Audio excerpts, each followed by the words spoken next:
Here we have the Camelia and broadleaf evergreen, and this one is actually a hybrid camellia. It's called Survivor Cold Hardy is the marketing name, but it's a hybrid between Camelia sasanqua and Camelia oleifera. And that means it's going to be more cold hardy. There's another species of camellia that's popular in the horticultural trade, and that's Camellia japonica.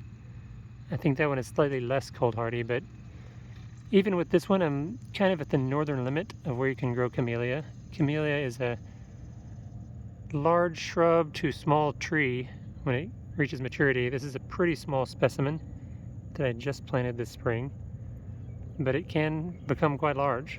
And I didn't purchase it for the blooms, although it does bloom in the fall.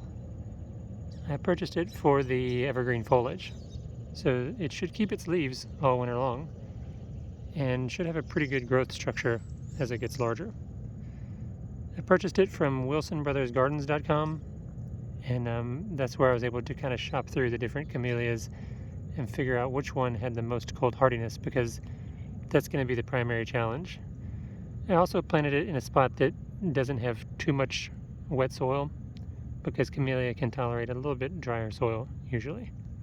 But, not desert conditions, obviously, just not the wettest spot in the yard. So let's see how it does.